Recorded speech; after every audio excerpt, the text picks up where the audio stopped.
Fique agora com Lições Fraternais com Daniel Segredo, mais um programa da Rádio e TV Fraternal. Olá, amigos e amigas da Rádio e TV Fraternal. Muito bem-vindos a mais um capítulo do Lições Fraternais, nosso livro Espírito da Verdade. Chegando hoje no capítulo 73 do André Luiz. Se você pensar, esse é o tema da nossa conversa de hoje, através desse capítulo do livro. Estamos caminhando já e aprendendo muito, e temos muito a aprender ainda.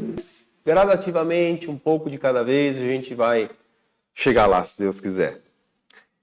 Capítulo 73, se você pensar.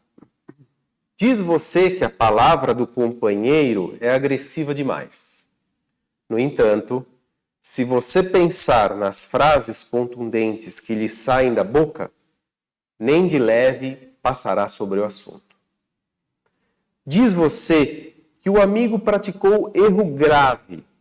Contudo, se você pensar nos delitos maiores que deixou de cometer simplesmente por fugir-lhe a oportunidade, não encontrará motivo de acusação. Diz você haver sofrido pesada ofensa. Entretanto, se você pensar quantas vezes tem ferido os outros, olvidará, incontinente, as falhas alheias. Diz você que não suporta mais os trabalhos com que os familiares lhe tributam as horas. Mas se você pensar nos incômodos que a sua existência tem exigido de todos eles, não terá gosto de reclamar. Diz você que os seus sacrifícios são muito grandes, em favor do próximo. No entanto, se você pensar nas vidas que morrem diariamente, para que você tenha a mesa farta, de certo não falará mais nisso.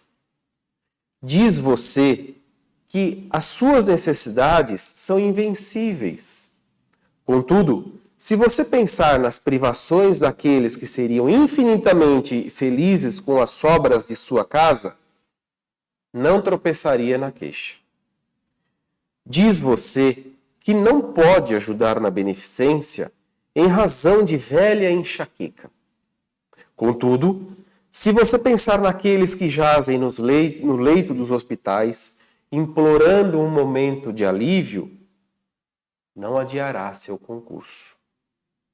Diz você que não dispõe de tempo para o cultivo da caridade, mas se você pensar nos 1440 minutos que você possui cada dia para viver na terra, não se esconderá em semelhante desculpa.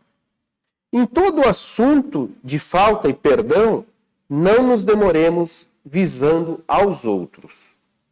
Pensemos em nós próprios e preferiremos fazer silêncio, extinguindo o mal.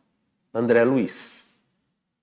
Tem certos textos, com todos eles a gente aprende. Alguns deles são uns tapas na cara.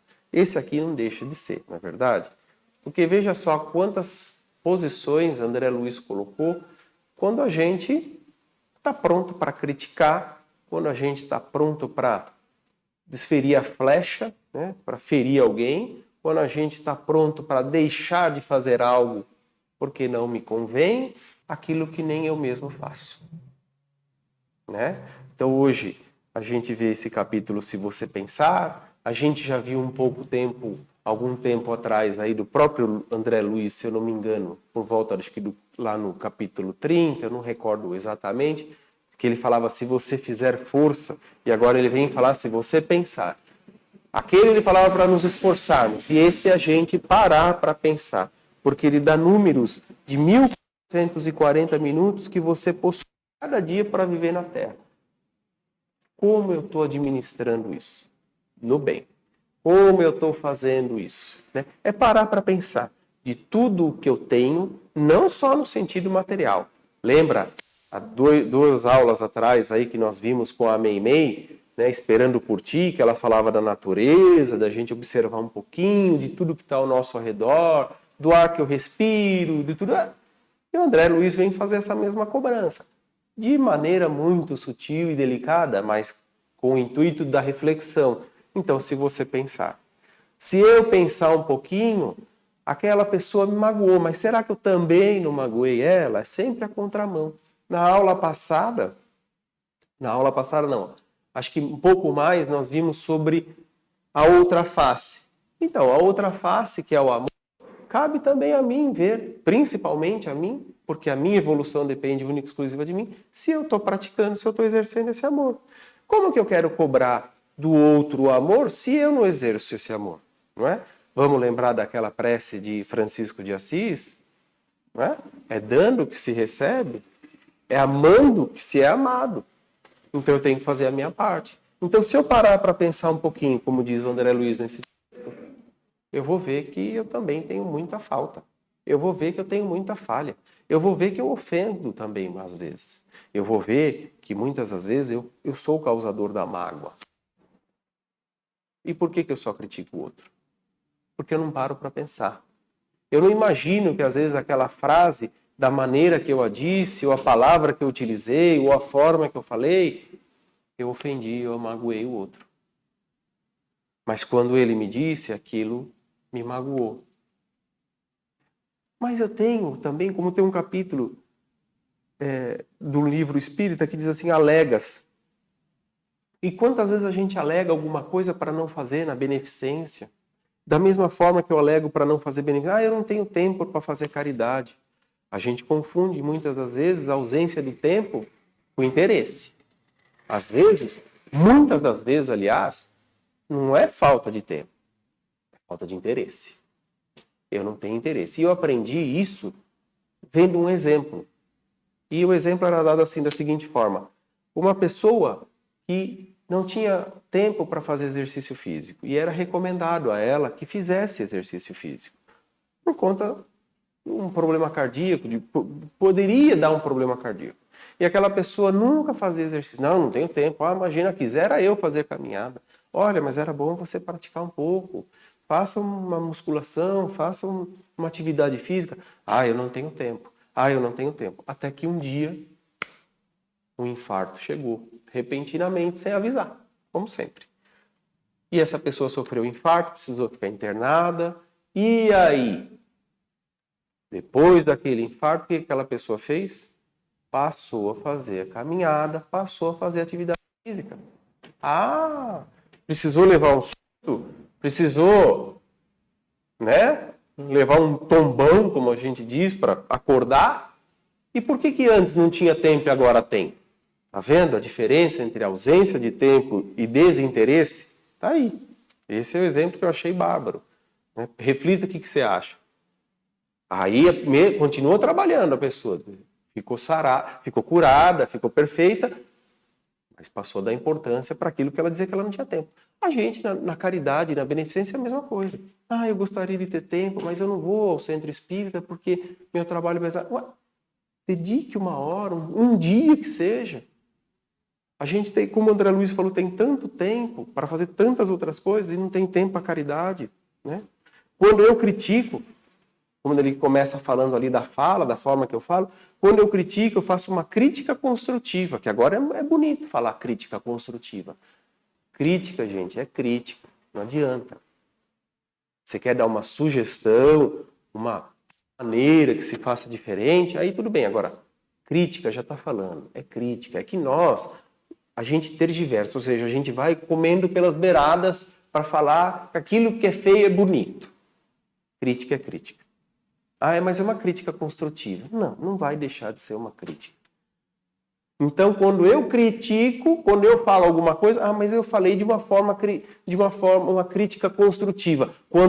Se o outro falasse dessa mesma forma para mim, ele é maledicente, ele gosta de me prejudicar, ele só quer me ver para baixo. Se você pensar, muitas das vezes eu critiquei, magoei, ofendi. Então é isso, O Evangelho vem falar o quê? Que o mundo está cheio dessas criaturas que têm nos lábios o sorriso e no coração o veneno, que são brandas desde que nada as agaste, mas que mordem a menor contrariedade, cuja língua de ouro quando falam pela frente se muda em dardo peçonhento quando estão por detrás. Então para que ser isso? Porque essa lição, Se você pensar no capítulo 73, está fazendo menção ao Evangelho segundo o Espiritismo no capítulo 9. Bem-aventurados os que são brandos e pacíficos. Item 6, afabilidade e doçura. O que é afabilidade e doçura? Uma pessoa afável, que a presença nos torna prazerosa. Doçura, de doce mesmo, a gente gosta de doce. Por quê? Nos causa alegria, nos causa satisfação aquela pessoa. A forma que gesticula, a forma que fala, como fala. Por isso, se você pensar antes de falar como é um filtro, pensa antes de falar. O Chico tinha uma receita infalível, né? Era a água da paciência. Mas onde acha a água da paciência? E ele falava em qualquer torneira. Pega um golinho, põe na boca, no momento da discussão, e segura, não engula. Que aí você não fala. E aí você pensa mais do que falar. Por quê? Naquele nosso impulso, a gente acaba falando. Não pensou nada. Magoou, ofendeu, injuriou. Um estrago. Então, água da paciência. Põe aquele golinho de água, segura e vai raciocinar mais. Vai pensar muito mais. Então, é isso. Por quê?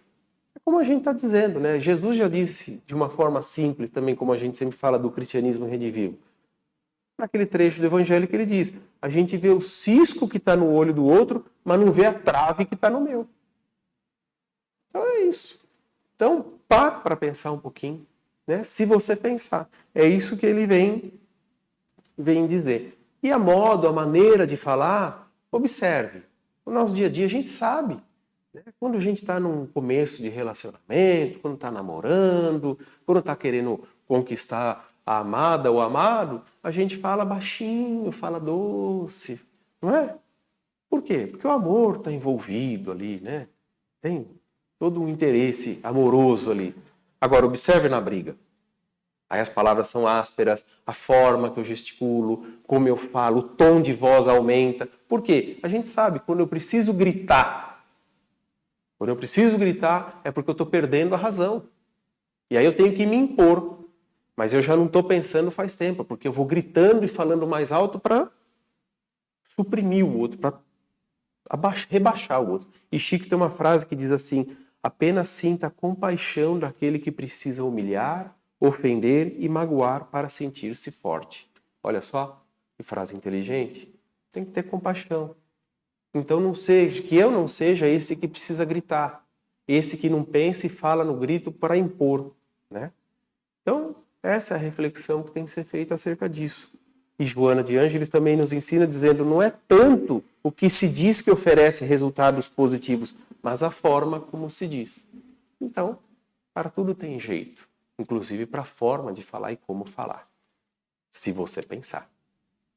Faça sua reflexão, leia o Evangelho.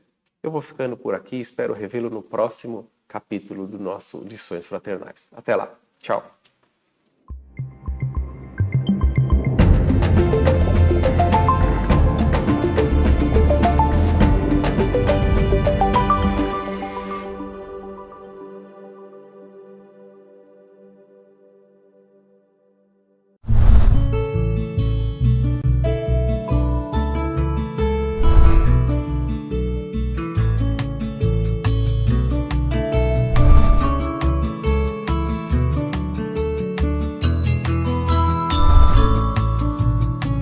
Você assistiu Lições Fraternais com Daniel Segredo, mais um programa da Rádio e TV Fraternal, sempre em sintonia com você.